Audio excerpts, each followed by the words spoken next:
तो कैसे हैं आप लोग। इस पर्टिकुलर वीडियो में बात करने वाले हैं सीबीआई के बारे में। सेंट्रल ब्यूरो ऑफ इन्वेस्टिगेशन, जो कि एक प्रीमियर इन्वेस्टिगेशन एजेंसी है हमारे देश की और काफ़ी सारे मसलों के ऊपर जो है इन्वेस्टिगेशन करती है।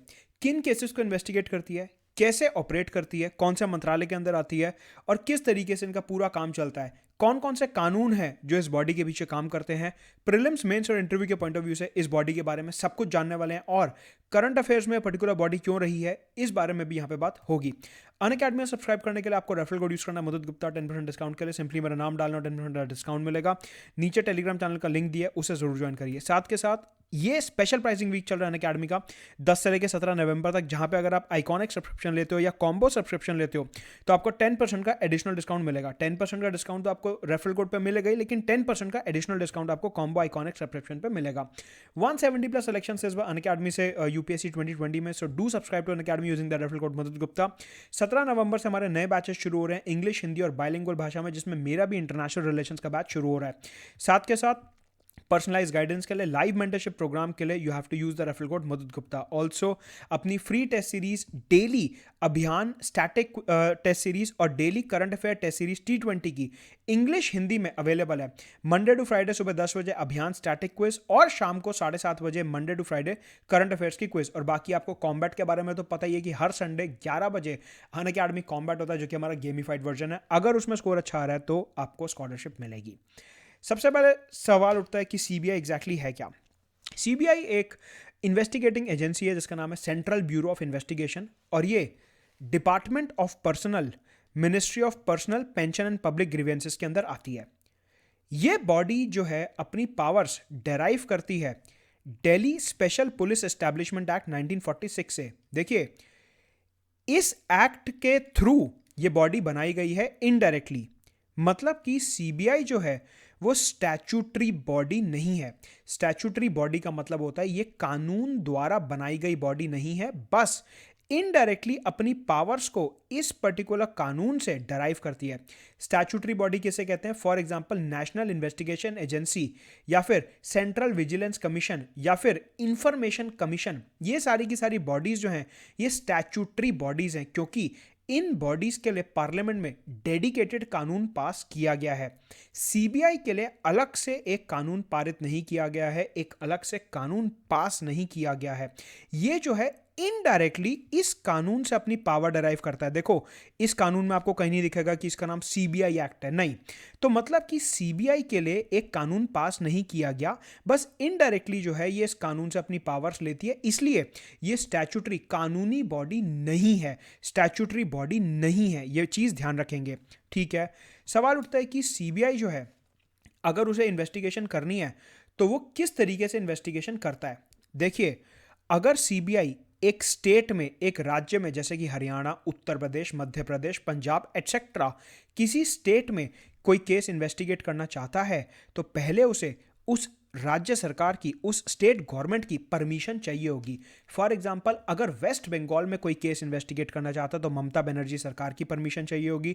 अगर उत्तर प्रदेश में कोई केस इन्वेस्टिगेट करना चाहता है तो योगी आदित्यनाथ सरकार की परमिशन चाहिए होगी। अगर महाराष्ट्र में कोई केस इन्वेस्टिगेट करना चाहता है तो उद्धव ठाकरे सरकार की परमिशन चाहिए होगी। मतलब कि सीबीआई अगर अपनी इन्वेस्टिगेशन शुरू करता है स्टेट में तो उसे स्टेट की परमिशन चाहिए होती है। इसके अलावा एक और तरीका है जिससे सीबीआई अपनी इन्वेस्टिगेशन शुरू कर सकता है, और वो है कि अगर कोई स्टेट का हाई कोर्ट या सुप्रीम कोर्ट, मतलब कि उच्च न्यायालय और सर्वोच्च न्यायालय, अगर सीबीआई को आदेश दे दें, सीबीआई को ऑर्डर दे दें कि आप इस स्टेट में जाके इन्वेस्टिगेशन करो, उस केस में सीबीआई को स्टेट परमिशन की जरूरत नहीं है। रिपीट कर रहा हूं आपके लिए, क्या कि स्टेट की परमिशन कब है? जब सीबीआई खुद से कह रहा है कि हाँ ये वाला केस इन्वेस्टिगेट करना है, या कोई एफआईआर वगैरह के थ्रू ये केस सीबीआई के पास आया, उस केस में स्टेट की परमिशन की जरूरत है। लेकिन अगर कोर्ट ने ऑर्डर निकाल दिया, सुप्रीम कोर्ट, हाई कोर्ट ने ऑर्डर निकाल दिया कि ये वाला केस आप इन्वेस्टिगेट करो उड़ीसा जाके, छत्तीसगढ़ जाके, तो वहां पे अपने को स्टेट गवर्नमेंट की परमिशन की जरूरत नहीं है, राइट। मतलब कि एक सिनारियो है जहां पे परमिशन चाहिए होगी और एक सिनारियो है जहां पे परमिशन नहीं चाहिए होगी। दोनों ही तरीके से सीबीआई काम कर सकती है। अगर हम बात करें करप्शन के केसेस की, करप्शन के जो केसेस होते हैं सीबीआई के पास जो आते हैं वो प्रिवेंशन ऑफ करप्शन एक्ट 1988 के अंदर आते हैं। तो देखो, दो कानून हमने देख लिए। क्या? सीबीआई इनडायरेक्टली अपनी पावर डिराइव करता है Delhi special police establishment act 1946 से, लेकिन अगर सिर्फ करप्शन की बात करता हूं मैं, तो करप्शन के केसेस जो ये इन्वेस्टिगेट करता है, वो इन्वेस्टिगेट करता है प्रिवेंशन ऑफ करप्शन एक्ट 1988 के अंदर। सिर्फ और सिर्फ करप्शन के केसेस के लिए सीबीआई जो है वो सेंट्रल विजिलेंस कमीशन के अंडर काम करता है। तो देखो, अगर कोई दूसरा केस है, मतलब मान लो कोई इकोनॉमिक ऑफेंस है या कोई ऐसे इन्वेस्टिगेशन करनी है सीबीआई को, या फिर कोई ऐसे डेकॉइटी मर्डर वगैरह का केस या कोई बड़ा केस है वो इन्वेस्टिगेट करना है, तो कौन से एक्ट लगेगा? Delhi special police establishment act. अगर सिर्फ करप्शन का केस है, घोटाले का केस है करप्शन का, तो उसमें लगेगा प्रिवेंशन ऑफ करप्शन एक्ट 1988। ये दो चीजें ध्यान रखेंगे कि अगर करप्शन का केस है तो ये कानून लगेगा, और उस केस में सीबीआई जो है वो सेंट्रल विजिलेंस कमीशन को रिपोर्ट करेगा। अगर करप्शन के अलावा कोई और मसला है, कोई और केस है, तो सीबीआई इस कानून के अंडर इन्वेस्टिगेशन करेगा और रिपोर्ट किसको करेगा? डिपार्टमेंट ऑफ पर्सनल को। ये दो चीजें यहां पे ध्यान रखेंगे प्रीलिम्स के पॉइंट ऑफ व्यू से। एक सवाल जो कई बार पूछा जाता है कि नेशनल इन्वेस्टिगेशन एजेंसी और सीबीआई में क्या फ़र्क है, ये कई बार सवाल उठता है। यहाँ पे लगे हाथ ये भी क्लियर कर देता हूँ। जो एनआईए है, नेशनल इन्वेस्टिगेशन एजेंसी, ये बेसिकली 2008 मुंबई टेरर अटैक्स के बाद बनाई गई थी, जब 26/11 का मुंबई में दुर्भाग्यपूर्ण अटैक हुआ था, अनफॉर्चुनेट अटैक हुआ था, उसके बाद ये बॉडी बनाई गई थी। नेशनल इन्वेस्टिगेशन एजेंसी जो है ये सिर्फ और सिर्फ टेरर रिलेटेड केसेस को इन्वेस्टिगेट करती है। ये सिर्फ और सिर्फ टेररिज्म रिलेटेड केसेस को इन्वेस्टिगेट करती है, और ये जो है एक स्टैट्यूटरी बॉडी है। एनआईए जो है ये स्टैट्यूटरी बॉडी है, ये एनआईए एक्ट के अंदर बनाई गई है बॉडी। तो ये जो एनआईए है ये स्टैट्यूटरी बॉडी है, ये कानून द्वारा बनाई गई बॉडी है। तो देखो फर्क समझ आ गया। सीबीआई जो है वो स्टैट्यूटरी बॉडी नहीं है, वो इनडायरेक्टली इस कानून से पावर ले रहा है, लेकिन एनआईए जो है वो एक स्टैट्यूटरी बॉडी है, वो एनआईए एक्ट से अपनी पावर लेता है। पहली बात। दूसरी बात, सीबीआई जो है करप्शन रिलेटेड इकोनॉमिक ऑफेंसेस और दूसरे मसले जो है इन्वेस्टिगेट कर सकती है, बस टेररिज्म रिलेटेड केसेस जो हैं वो सीबीआई इन्वेस्टिगेट नहीं करेगा, क्योंकि टेररिज्म रिलेटेड केसेस जो हैं वो एनआईए के पास जाते हैं। तो हमेशा ध्यान रखेंगे, अगर आतंकवाद रिलेटेड कोई मसला है तो वो हमेशा एनआईए के पास जाएगा। उसके अलावा अगर दूसरा मसला है तो वो सीबीआई के पास जा सकता है। उसमें भी अगर करप्शन रिलेटेड केस है तो सीबीआई को सेंट्रल विजिलेंस कमीशन के अंडर काम करना पड़ेगा, और अगर कोई दूसरा ऑफेंस है तो डिपार्टमेंट ऑफ पर्सनल के अंदर, Delhi special police establishment act के अंडर काम करना पड़ेगा। तो ये है सीबीआई रिलेटेड फैक्ट्स। अब चलते हैं आगे। यहां पे मैंने आपको एक बात बताई कि अगर सीबीआई का इन्वेस्टिगेशन शुरू करनी है तो उन्हें स्टेट्स का एक केस में अप्रूवल चाहिए होता है। इसे कहते हैं कंसेंट ऑफ द स्टेट। इसे कहते हैं consent of the state. Basically एक सिनारियो क्या हो गया कि सीबीआई जो है वो सुप्रीम कोर्ट, हाई कोर्ट के कहने पे स्टेट में जाके इन्वेस्टिगेशन कर रही है, लेकिन अगर कोर्ट का ऑर्डर नहीं है और कोई एफआईआर के थ्रू या दूसरे रूट से कोई केस आया है तो वहां पे तो सीबीआई को खुद ही जाना पड़ेगा, वहां पे तो कोर्ट इन्वॉल्व नहीं है। ऐसे केसेस में मैंने आपको क्या बताया कि फॉर एग्जांपल अगर उत्तर प्रदेश में, छत्तीसगढ़ में, झारखंड में, बिहार में कोई केस इन्वेस्टिगेट करना है और अभी तक कोर्ट का ऑर्डर नहीं आया, वहां पे सीबीआई को स्टेट की परमिशन चाहिए होती है। स्टेट की जो परमिशन होती है उसे कहते हैं कंसेंट। कंसेंट जो होता है वो दो तरीके का होता है, एक होता है स्पेसिफिक कंसेंट और एक होता है जनरल कंसेंट। कंसेंट का मतलब होता है हाँ ठीक है ये काम कर लो, परमिशन बेसिकली, ठीक है। तो ये जो दो तरीके की परमिशन यहां पे लिखी हुई है, स्पेसिफिक परमिशन और जनरल परमिशन, स्पेसिफिक कंसेंट और जनरल कंसेंट, इसका क्या मतलब होता है? स्पेसिफिक कंसेंट का मतलब होता है कि मान लीजिए ये सीबीआई है और ये हो गई सपोज करो बिहार की स्टेट गवर्नमेंट। सीबीआई जो है वो एक पर्टिकुलर केस लेके गई बिहार स्टेट गवर्नमेंट के पास कि XYZ आदमी है, इसके अगेंस्ट कोई जो है मर्डर का केस है, मेरे को वो इन्वेस्टिगेट करने दो। तो बिहार अप्रूवल दे भी सकता और नहीं भी दे सकता। इसे कहते हैं स्पेसिफिक परमिशन, स्पेसिफिक कंसेंट, कि एक केस सीबीआई लेके गई स्टेट बिहार गवर्नमेंट के पास और वहां से उनसे परमिशन मांगी। जनरल कंसेंट का मतलब होता है कि बिहार ने एक नोटिस जारी कर दिया, बिहार ने सपोज करो एक नोटिस जारी कर दिया कि आज से सीबीआई जो है कोई भी केस बिहार में इन्वेस्टिगेट कर सकता है, any case it can investigate in our state. इसे कहते हैं जनरल कंसेंट। स्पेसिफिक कंसेंट का मतलब होता है case by case, case by case, case by case. मतलब कि स्पेसिफिक कंसेंट का मतलब होता है कि एक एक केस करके सीबीआई स्टेट के पास जाएगी और स्टेट जो है एक एक केस करके अप्रूवल देती रहेगी। जनरल कंसेंट का मतलब होता है कि एक बार में नोटिस निकाल दिया कि आपको जो इन्वेस्टिगेशन करनी है आप करो, हम आपको रोक ही नहीं रहे हैं। यह फर्क होता है स्पेसिफिक और जनरल कंसेंट में। ठीक है, तो मैंने क्या बताया कि ऐसे केसेस जहां पे कोर्ट का ऑर्डर नहीं है, एफआईआर वगैरह के थ्रू सीबीआई तक केस पहुंचा है, वहां पे दो तरीके का कंसेंट हो सकता है, एक स्पेसिफिक और एक general consent. General consent basically क्या होता है कि स्टेट्स देती हैं सीबीआई को कि आपको जो केस इन्वेस्टिगेट करना है हमारी स्टेट में आप कर सकते हो। तो यूजुअली कई बार क्या होता है, स्टेट्स जो हैं वो जनरल कंसेंट सीबीआई को दे देते हैं कि ठीक है लो जनरल कंसेंट लो और आप जो है जो इन्वेस्टिगेशन हमारी स्टेट में करना चाहते हो कर लो। रिसेंटली क्या हुआ है कि कई सारी स्टेट्स ने सीबीआई से जनरल कंसेंट विड्रॉ कर लिया।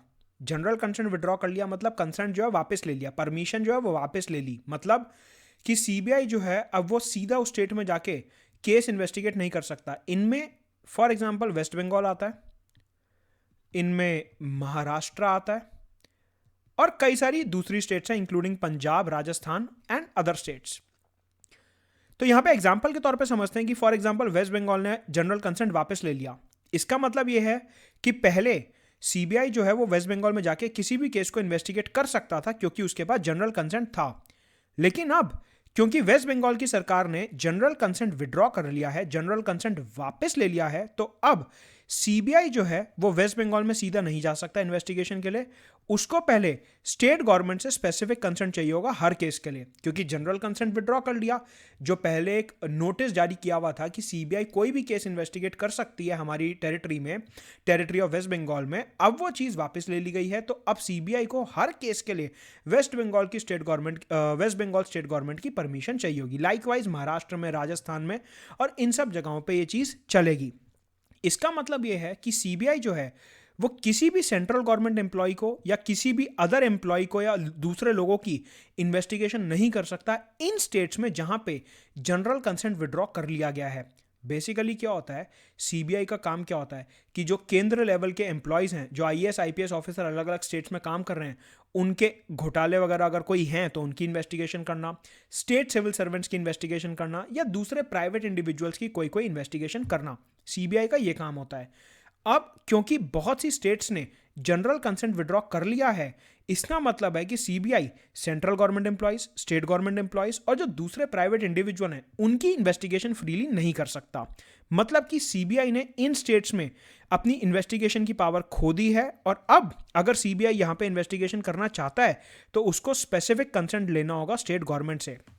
राइट, सवाल उठता है कि ये स्टेट्स ने अचानक से अपना कंसेंट विड्रॉ करना क्यों शुरू कर दिया।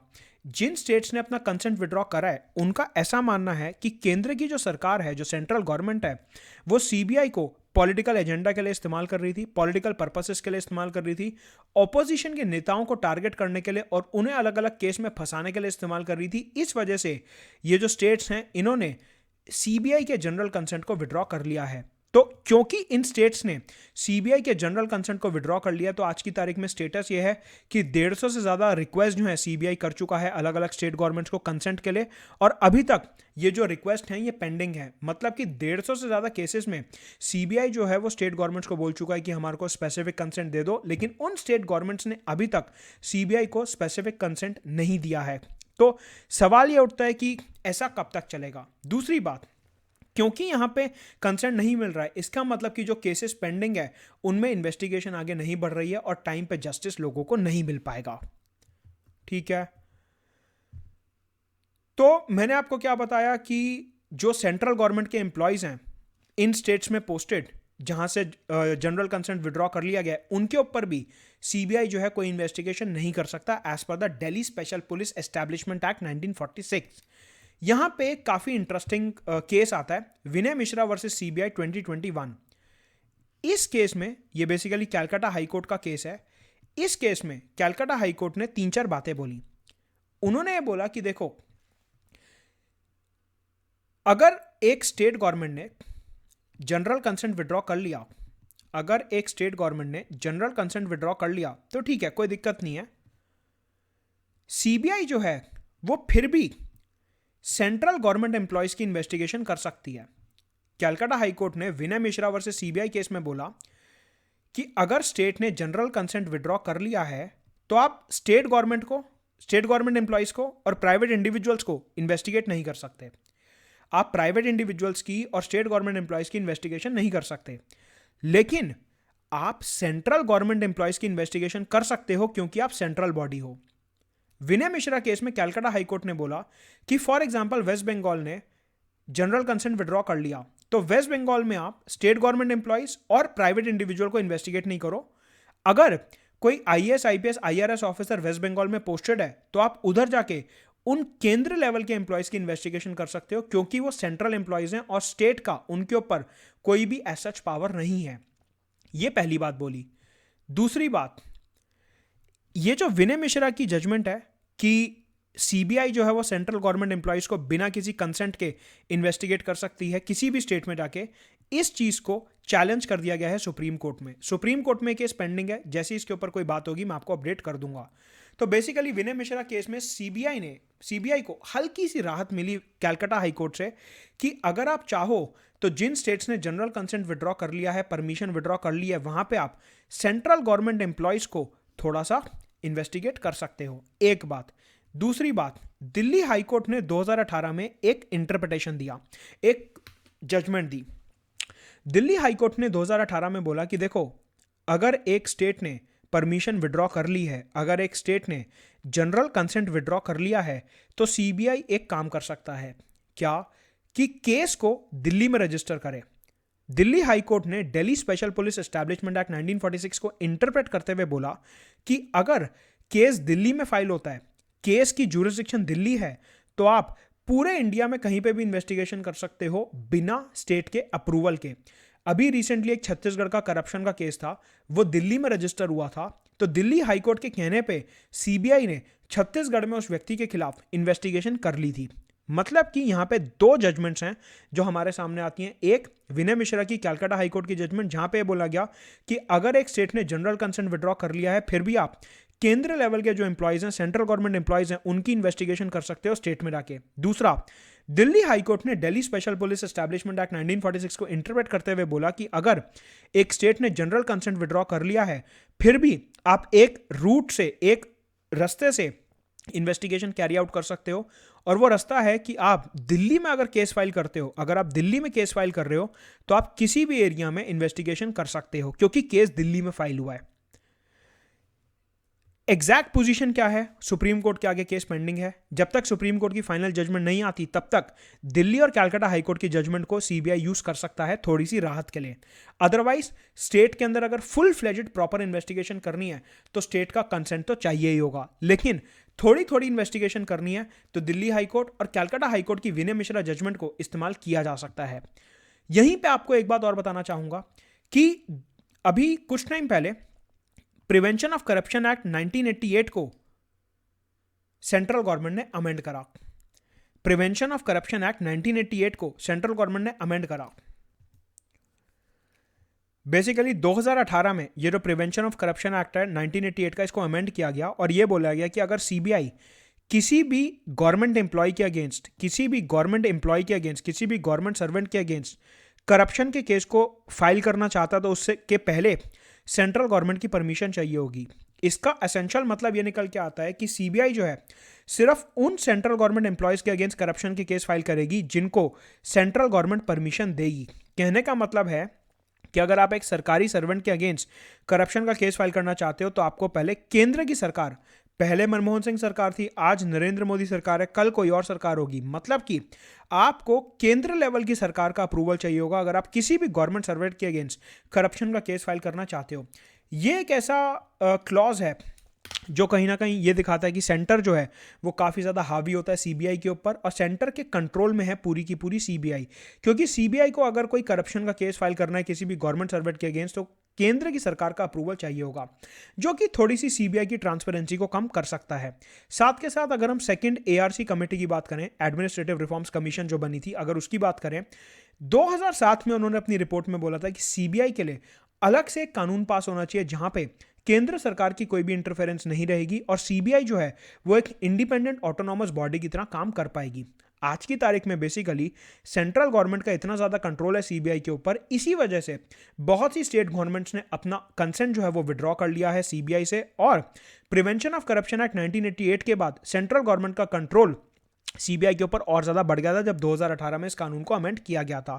तो सीबीआई के साथ थोड़ी सी प्रॉब्लम्स हैं जो सेकंड एआरसी कमेटी ने भी हाईलाइट करी थी और बोला था कि इसका कानून दोबारा से आना चाहिए, और यही प्रॉब्लम्स को देखते हुए स्टेट्स ने अपने जनरल कंसेंट को भी विड्रॉ कर लिया है। देखते हैं सुप्रीम कोर्ट इस बारे में क्या कहता है। तब तक अनअकैडमी सब्सक्राइब करिए using the referral code Madad Gupta 10% discount के लिए। टेलीग्राम चैनल का लिंक नीचे दिया, उसे जरूर ज्वाइन करिए।